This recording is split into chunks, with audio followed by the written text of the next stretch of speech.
Salut à tous. Bon les gars, écoutez, j'ouvre un nouveau vlog. Je me suis réveillée avec l'envie de vlogger, c'est comme ça souvent avec moi. En plus il se passe plein de trucs en ce moment pour nous. Donc depuis qu'on a emménagé, on a reçu un peu les meubles au fur et à mesure. Et ce qui manquait le plus dernièrement, c'était le canapé. Parce qu'en fait on a l'ancien clic-clac du frère d'Aurel qui est pété complètement. N'est-ce pas? Donc là ça va, mais au bout là-bas, je sais pas si vous allez voir, ici, ouais vous allez voir, en fait Aurel a pété les lattes, donc on a dû mettre un tabouret quoi. Du coup bref il est pété, moi il m'a fait super mal au dos. Je peux pas m'asseoir dessus parce qu'au bout de 10 minutes j'ai vraiment très mal au dos, j'ai été bloquée du dos pendant 2-3 jours. J'ai eu du mal à aller au travail et tout, franchement c'était compliqué. À cause du canapé, oui oui. Donc du coup, bref. Et aujourd'hui, on a reçu le canapé, enfin. Et je sais pas si je l'ai dit, on est le 18 décembre. Du coup, je suis contente parce qu'on le reçoit avant Noël, les jours de l'an, tout ça. Donc si on reçoit un peu à la maison, au moins on aura un canapé confortable. Donc voilà. Là, il est 13h20. Aurel travaille aujourd'hui, finit à 17h. Et moi du coup je suis toute seule, mais c'est pas plus mal. Je suis en arrêt là parce que je suis pas très bien. Lundi j'ai travaillé lundi soir, dans la nuit de lundi à mardi. Et je vais être essoufflée beaucoup de fois dans cette vidéo, je vous préviens. Et en gros le matin, la nuit, enfin en gros on a fini notre nuit vers 4h, 5h du matin avant le deuxième tour. J'étais vraiment pas bien. Pardon. J'étais vraiment pas bien, j'avais de la fièvre, j'étais pas bien. Donc j'ai refait un PCR Covid pour voir si c'était ça. Au final il s'avère qu'il était négatif, mais je pense qu'on n'a pas dû bien le faire parce que vraiment les symptômes que j'ai c'est hyper évocateur. Donc en gros j'avais de la fièvre pendant 48 heures quasiment. Là j'ai plus de fièvre depuis mardi ou mercredi et on est vendredi. Et voilà, et j'ai eu très mal au niveau des yeux. Enfin, je sais pas si c'est le rapport du Covid, mais bref, c'est la fatigue, je pense. J'étais très fatiguée. Et surtout, je suis très gênée pour respirer. C'est pas la gorge vraiment comme une angine, c'est plus bas. Dès que je fais un effort, genre, enfin quand je dis un effort, c'est monter les escaliers ou parler un petit peu trop ou trop vite. Ou là, par exemple, typiquement, j'ai aidé le monsieur à porter le canapé et vraiment, ça me brûle ici. Et je cherche mon air, quoi. Je cherche mon air. Donc voilà, donc... A priori c'est pas le Covid, mais bon, moi j'ai un petit doute quand même là-dessus. Donc je m'isole complètement pendant une semaine. C'est la médecine du travail, de toute façon on voulait pas que je retourne travailler. Parce que dans notre service on a un vrai cluster, tout le monde le chope, c'est un truc de ouf. La première vague personne l'a chopé et là tout le monde le chope. Du coup moi je suis arrêtée pendant une semaine, ce qui me saoule parce qu'en soi moi je déteste me mettre en arrêt de travail. J'ai d'ailleurs jamais été en arrêt de travail, même au lycée. Je crois que j'ai loupé une fois le lycée parce que je me suis fait opérer. Donc pendant 10 jours je suis pas allée à l'école, mais j'avais pas le choix hein. Je me suis fait opérer et c'est tout. Et une fois j'avais une otite je crois. Genre j'étais allée à l'école mais l'après-midi j'étais repartie parce que ça allait pas. Et du coup voilà, et là depuis que je suis infirmière je me suis jamais arrêtée, même pas en stage ni rien. Enfin bref, donc j'aime pas trop me faire arrêter. Bon désolé ça a coupé, je sais pas, mon téléphone il commence à faire un peu nimp. Mon téléphone, mon appareil photo. Bref, je sais plus ce que je disais. Bon, tout ça pour dire que je suis en arrêt pendant une semaine. Donc j'ai pu réceptionner notre canapé. J'ai juste sorti une banquette. L'autre elle est trop emballée, franchement là vous voyez, elle est trop emballée et ça me fatigue beaucoup trop. Genre là la banquette j'ai dû la sortir de son emballage, j'ai mis mes 10 minutes à me remettre, j'étais essoufflée comme pas possible, enfin bref. Du coup je vais m'arrêter là, c'est juste pour pouvoir m'asseoir en attendant Aurel ce soir. Et du coup je vais manger. Et autre chose aussi, notre four, donc on a une gazinière et le four qu'on est censé avoir fait sauter les plombs. Du coup on n'avait pas de four et la propriétaire, on l'a croisée l'autre jour, elle est venue chercher des trucs parce qu'en fait en face de notre maison elle a une grande cabane. J'ai du mal à respirer encore. Elle a une grande cabane où elle range plein de trucs et entre autres il y avait un autre petit four. Elle nous a dit bah prenez-le, peut-être que lui il marche, ce petit truc. Et écoutez, je viens de le tester pour faire une pizza, donc j'ai absolument aucune envie de manger une pizza, mais j'avais trop envie de tester le four, donc du coup j'ai fait cuire une pizza et elle est hyper bien cuite, donc trop contente. Je l'ai décapée à fond et écoutez, il y a une résistance haut, une résistance en bas, mais ça cuit plutôt bien. Donc je suis trop contente, on va enfin pouvoir manger des tartes et des gratins et des lasagnes et tout ce que vous voulez. Enfin bref voilà, donc en dehors du bordel chez moi, c'est plutôt une bonne journée. Donc bref, là je vais manger un petit peu et je vais regarder La Reine des Neiges. On a décidé de prendre Canal+, parce que on voulait vraiment voir la série validée avec Attic. Et du coup, en fait, pour les moins de 26 ans, c'est 10 € Canal+, donc bah, on a pris ça. Et du coup, il y a des films trop cool, donc là, je vais regarder La Reine des Neiges 2, même si je l'ai déjà vu. Voilà, bon, et bien à plus tard. Bon les gars, on est le 22 décembre, je crois que je vous ai pas parlé... Non, je vous ai pas parlé du projet que j'avais en ce moment, en cours. En gros, avec Aurel, on veut avoir un chien depuis toujours, hein, depuis que, depuis qu'on, même avant qu'on habite ensemble. Et en fait, on s'est renseigné sur plusieurs races. À la base, on voulait un malinois, sauf que les malinois, quand t'as jamais eu de chien, je pense que c'est pas du tout raisonnable, parce qu'il faut quand même bien le dresser. Enfin bref, pour plein de raisons, je pense que ceux qui connaissent les chiens seront d'accord avec nous. Donc au final, le malinois, on verra plus tard quand on aura une expérience de chien, et surtout quand on aura une maison un peu plus grande et un jardin un peu plus grand. Donc pour ces raisons-là, pour l'instant, on ne prendra pas de malinois. Même si Aurel a toujours vécu avec des chiens, c'était déjà les chiens de ses parents, donc c'est différent. Et c'était des petits chiens. Enfin là, il a un labrador, mais c'est un labrador hyper vieux, enfin voilà, qui est pas foufou non plus, quoi. Du coup, bref, on en parlait et tout, et c'est vrai que pour Aurel, c'est pas trop le moment tout de suite. Enfin, lui, il adorerait en avoir un tout de suite, mais financièrement, sachant qu'on veut une race, on veut prendre en élevage aussi, pour plein de raisons aussi, parce que bah voilà, pour un premier chien, on n'a pas envie d'avoir un chien qui a une histoire de vie compliquée, on a envie d'avoir un chien qu'on peut éduquer et dresser à notre manière dès le plus jeune âge, qui grandisse avec nous dès le plus jeune âge. Pour un tout premier chien, en tout cas, on veut avoir un chien qu'on a voilà, dès l'enfance. Donc on va bien sûr sélectionner l'élevage, hein, on va pas prendre Animalis ou autre, hein, ça c'est hors de question. Donc voilà, quelque chose de clean. Mais voilà, donc bon, le débat élevage, SPA, tout ça, on y a longtemps réfléchi, donc je vais pas vous déballer nos arguments ici. Et bref, et donc du coup Aurel il aimerait bien attendre encore quelques mois financièrement, parce que du coup la race qu'on veut est un petit peu chère, comme tous les chiens de race en fait. Et moi je me suis quand même bien renseignée sur plein d'élevages, et c'est vrai qu'en ce moment soit il n'y a pas de portée, soit les portées sont pas avant mars-avril, soit il y en a mais c'est dans le sud de la France. Enfin, trop galère. Et il y a un monsieur qui m'a répondu qu'il en avait plus, mais que son ami faisait également un élevage, mais c'était un élevage familial. Donc ils ont que 2 chiennes. Et c'est voilà, ils ont fait une portée quoi. Et du coup, cette portée, elle est à 1h30, elle est en Picardie, elle est à 1h30 de chez moi, donc ça va, franchement c'est raisonnable en termes de trajet, de route. Et du coup, il lui en reste 2 apparemment, 2 chiens, 2 chiots qui ont pas encore de propriétaire quoi. Donc du coup, bah, il m'a proposé de venir les voir, donc c'est ce que je vais faire cet après-midi. Donc je vais aller les voir, je vais lui poser toutes les questions que j'ai à lui poser, m'assurer que c'est clean, enfin voilà, je vais faire les choses bien. Et si ça me va, si je suis emballée, si je sens que c'est bon, que le chien c'est pas n'importe quoi, qu'il est né dans de bonnes conditions, enfin voilà, que c'est pas un détraqué quoi. Et bah c'est fort probable que je dise oui et que je prenne un des 2 chiens.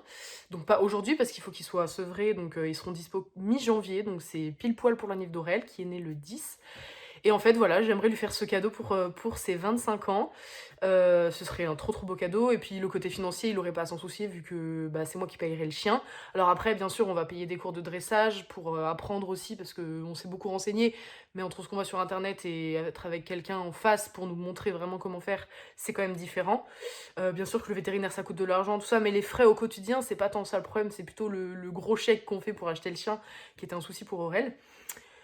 Donc voilà, on a choisi une race un peu plus petite, voilà, au poil court, tout ça, donc on vous montrera bah, quand on aura un chien, si on l'a. Et donc voilà, donc là je vais partir avec Claire, il est midi moins le quart, donc je vais rejoindre Claire chez elle.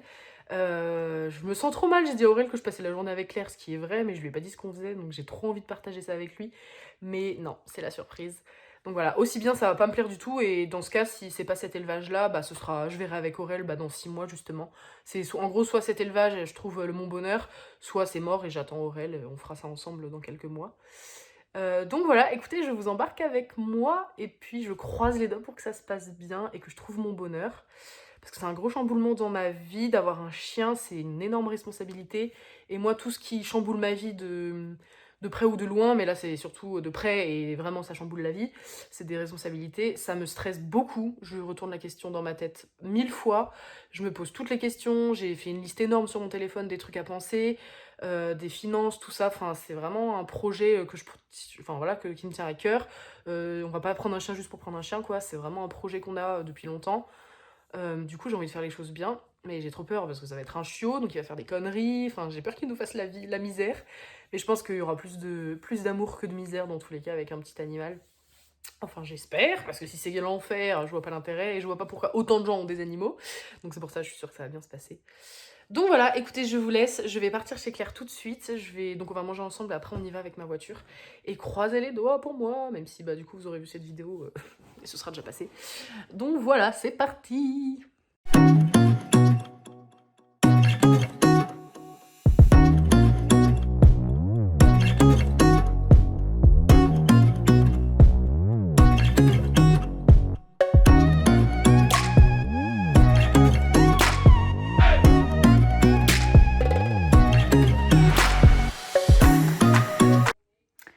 Bon les gars, on est le lendemain, du coup, je pense que je vous aurais mis des petites séquences vidéo de quand on allait voir les chiots hier.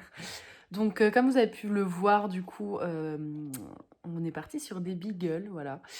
C'est vraiment une race coup de cœur, honnêtement. Je sais que c'est pas une race qui est facile à éduquer parce que c'est des chiens quand même assez têtus, des chiens de chasse, tout ça.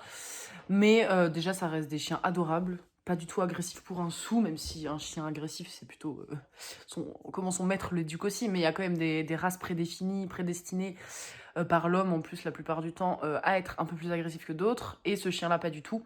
C'est un gabarit qui est nickel pour chez nous parce qu'on ne voulait pas un trop gros chien ni un tout petit. Donc c'est parfait, franchement.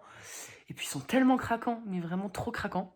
Donc je devais choisir entre deux chiots et incapable de choisir. Franchement, ils étaient tous les deux trop mignons, exactement pareil, sauf les taches qui étaient différentes, mais sinon c'était pareil. Du coup, l'éleveuse m'a dit qu'il y en avait un qui était un peu plus... pas gros, mais un peu... Voilà, qui allait avoir un gabarit un peu plus fort que l'autre. Et donc du coup, j'ai pris celui qui allait être le moins fort des deux en termes de gabarit, pour pas avoir un gros chien, même si ça restera pas un gros chien. Mais vraiment parce qu'il fallait choisir, quoi. Genre, sinon j'aurais pris, je sais pas. Enfin, j'avais pas de préférence au niveau de la robe. Je pense que c'est comme ça qu'on dit, pour les couleurs. Mais non, mais vraiment trop mignon, quoi. Alors c'était un peu loin, c'était 1h30 de route, sachant qu'il y avait des bouchons, donc on a mis un peu plus, je pense. Mais ça valait trop le coup. L'éleveuse, elle est adorable, genre vraiment adorable. Elle m'a donné plein de conseils. Ça se voit qu'elle connaît grave ce qu'elle fait, qu'elle adore ses chiens, que vraiment c'est ses bébés aussi, quoi. Enfin vraiment, elle en prend hyper soin. Ils ont leur petite maison rien qu'à eux, mais juste en face de la maison de l'éleveuse, donc bah elle peut les surveiller quand même. Ils étaient avec la petite fille de l'éleveuse qui doit avoir 6 ans, un truc comme ça. Elle les prenait sans souci et tout. Donc ils ont été, je pense, bah, ils sont nés, il y avait déjà des enfants avec eux, les chiots, tout ça. Donc ils vont être normalement sociables. Les mères des chiots, la mère des chiots, parce qu'on ne fait pas encore pas voilà, d'accouplement entre deux femelles, mais elle était trop belle, trop belle. Ça se voyait qu'elle était en super bonne santé. Elle m'a dit que, alors après, elle me le dit, elle peut me mentir, mais je pense pas. Elle m'a dit que ses chiens avaient jamais eu de soucis de santé particuliers, genre qui sont très robustes.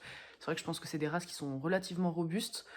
Donc voilà, elle m'a dit qu'il fallait faire attention surtout aux yeux et aux oreilles chez les beagles, mais que de manière générale, c'est des chiens qui vivaient 12, 13 ans, quelque chose comme ça, et que même, après voilà, ça reste des individus à part entière, donc bien sûr ils peuvent tomber malades d'autres choses, mais de manière générale, ces chiens, en tout cas, sont de très bonne composition.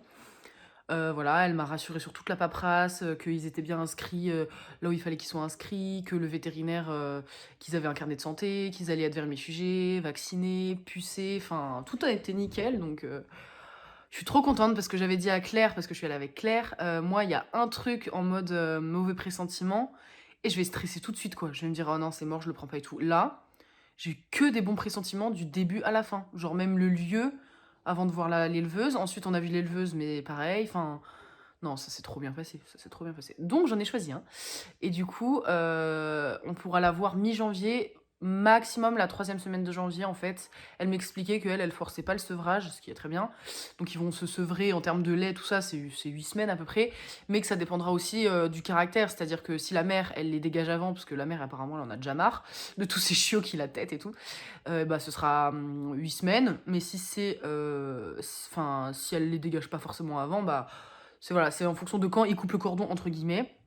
Dans tous les cas, au maximum la 3e semaine de janvier, parce qu'elle va pas nous le donner dans 6 mois non plus. Donc voilà, hier ils avaient 5 semaines, donc il va grandir, hein, c'est sûr, quand je l'aurai, il va grandir, mais il sera encore tout bébé. Elle m'a dit pendant 6 mois, de toute façon, ils sont quand même bébés, donc voilà. Après, c'est leur taille adulte, mais.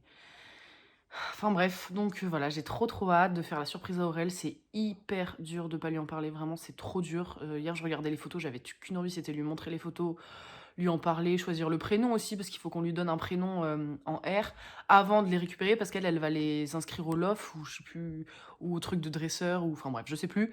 Mais dans tous les cas, il lui faut un prénom pour qu'elle le déclare. Mais du coup, je vais devoir lui donner un prénom que moi-même j'ai choisi. Donc hier, j'ai passé des petits mots à Aurel en mode « Oh, j'ai pensé à ça comme prénom, qu'est-ce que t'en penses et tout, machin, si on a un chien bientôt et tout. » Parce que bon, dans tous les cas, Aurel, il sait qu'on aura un chien bientôt. Et il me dit « Ouais, pourquoi pas, ouais, non, machin. » Donc bref, je vais essayer de tâter comme ça le terrain pour trouver un prénom pour qu'il lui plaise aussi. Mais au pire, on changera, on l'appellera pas comme ça, mais c'est histoire de le déclarer, quoi. Donc voilà, la propriétaire a aucun souci, au contraire, elle adore les animaux, donc ça c'est bon, c'est fait. Ça me stressait aussi un peu de prendre un chien sans lui demander, quoi, normal. Donc là, elle a dit oui, il y avait aucun souci. Donc voilà, pour la maison, écoutez, normalement, on devrait acheter bientôt. On attend des nouvelles aussi de la propriétaire, donc ça se fera en début 2021, j'espère. Enfin voilà. Voilà les nouvelles. En tout cas, je suis crevée. J'ai pas arrêté d'y penser toute la nuit. En mode, on va le mettre où? Est-ce qu'il faut... Parce qu'elle nous a conseillé de prendre un parc un peu pour bébé, vous savez, pour que les premiers temps, il soit dans un petit truc sécurisé, un peu comme sa petite chambre, quoi. Plutôt qu'il se balade partout et qu'ils sont un peu perdus. Du coup, moi, je pensais prendre un parc pour enfants. Et du coup, je me disais, où est-ce qu'on le met? Dans la maison. Ensuite, le dressage, on va le commencer le plus tôt possible, machin. Enfin, je pensais à tellement de trucs. J'imaginais que si on le mettait dans la salle de bain au début, en mode c'est sa pièce, bah, j'avais trop peur qu'il se noie dans la cuvette des toilettes. Enfin, n'importe quoi. Vraiment, j'ai trop stressé cette nuit. Donc, encore une fois, c'est ça l'inconvénient de pas pouvoir en parler à Aurel, quoi. C'est que je peux pas lui demander son avis encore et tout. Enfin, bref, voilà. En tout cas, je suis trop contente et j'ai trop hâte que ça arrive. Donc on verra bien. Et je sais pas si je le mettrai dans ce vlog là, la découverte et tout ça aussi, parce que c'est quand même dans 3 semaines. Alors je fais un vlog sur 3 semaines, hein, pourquoi pas. Enfin bon, voilà. Bon, je vous laisse, je vais aller prendre mon petit café, parce que là il est 11h presque. Mais du coup j'ai trop mal dormi, je suis trop fatiguée. Ça va me réveiller. Et ce soir je reprends le travail, donc on est le 23 décembre et je rebosse le 24 décembre aussi. Et après je reprends que le 1er je crois. Parce qu'on a toujours du repos pendant les fêtes, sur une des 2 fêtes. Bon, moi, c'est entre les 2, mais voilà. Enfin bon, voilà, j'ai assez blablaté. Je vous fais des gros bisous et à tout à l'heure pour vous dans la suite du vlog. Bon les gars, on est le 29 décembre, donc les jours passent. Pas très rapidement, mais les jours passent. J'espère que vous avez passé des super bonnes fêtes. Nous, c'était vraiment sympa. Les jours passent et j'arrête pas de penser aux chiens. C'est hyper dur de pas en parler à Aurel. Je sais pas ce que j'ai déjà dit dans le vlog, j'ai sûrement déjà dû le dire, mais écoutez, c'est mes émotions là à vif. Le soir, à chaque fois, j'y pense et je me dis faut penser à ça, faut penser à ça. J'essaye de prévoir tout en fait, mais je pense que c'est le genre de truc, c'est comme quand t'as un enfant, tu peux pas tout prévoir. Genre vraiment, j'essaye de l'intégrer. Moi qui ai tout le temps besoin un peu de gérer les choses dans ma vie, entre guillemets, ça j'ai vraiment besoin aussi d'être préparée pour que le chien soit en sécurité surtout. Et comme je peux pas en parler à Aurel, je suis qu'un cerveau pour penser à tout, donc vu qu'il est pas dans la confidence, c'est un peu compliqué. En tout cas, j'ai trop hâte, donc on est le 29 décembre. En théorie, il reste, purée, oh, ça se trouve il reste 15 jours. Peut-être un peu plus de 15 jours avant de l'avoir. Oh là là, j'ai trop hâte. Bon, je pense que ça va venir quand même plus vite que ce que je pense, surtout avec les fêtes. En général, ça passe quand même vite. Mais j'ai trop hâte, donc voilà. Bon, sinon, Aurel est sortie. Moi, je regarde The Affair, toujours sur Canal+, c'est trop bien. Et puis voilà quoi, les nouvelles. C'était juste pour dire que je suis grave stressée et que j'espère que ça va bien se passer et que j'ai trop hâte de la voir, ce petit chien. Là, il est trop chou. Alors, je sais très bien qu'il restera pas à cette taille-là très longtemps. Mais dans tous les cas, trop mignon. Donc, j'ai trop hâte de la voir et qu'il grandisse avec nous et tout. Donc, voilà, ça va être une sacrée aventure. Mais bon, voilà pour les nouvelles.